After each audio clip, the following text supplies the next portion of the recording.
ब्राह्मणो वै सर्वा देवताः सर्वाभिरेवेनं देवताभिरुद्धरति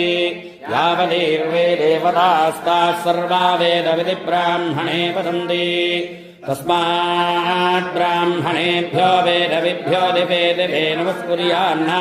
लिङ्गेर्तये जेता एव देवताः प्रीणाति पर्याप्त्यानन्दराया सर्वस्तोमोतिरात्र उत्तममहद्भवति स्याप्येतर्वमेव तेनः प्रोति सर्वं जगति शतञ्जीवशरदो वर्धमान इत्यपि निगमो भवति शतपति शतं दीर्घमायुर्भरतयेनावर्धयन्ति शतमेनमेव सदात्मानं भवति तं भवति तमैश्वर्यं भवति शतपति शतं दीर्घमायुः ज्ञेयशस्मिन्नशदेव वर्तकेन्द्रापते भवति मेहारः अयं मूर्धा परमेष्टि सुवर्चाः समानानामुत्तमश्लोको अस्तु आयुक्ता अग्ने हवितो रुजानो घृतप्रतीको घृतगो नरेधि घृतं वीत्वामरजारगव्यं विदेव पुत्रमपि रक्षदाधिमो भवे शम्भवे नमो नमः शम्भवे शम्भवे शम्भवे शम्भवे शम्भवे च मयो भवे मयो भवे च शम्भवे शम्भवे च मयो भवे शम्भव इति शम्भवे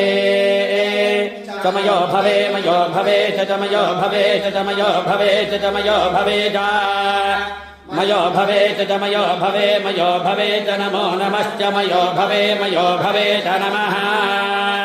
मयो भव इति मयः भवे च नमो नमश्च नमः शङ्कराय शङ्कराय नमश्च नमः शङ्कराय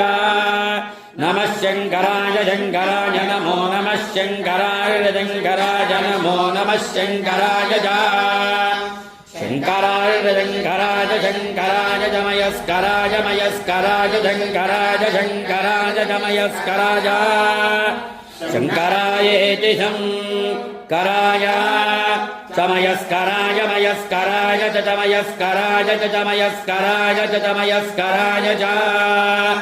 मयस्कराय च मयस्कराय मयस्कराय च नमो नमश्च मयस्कराय च नमः मयस्कर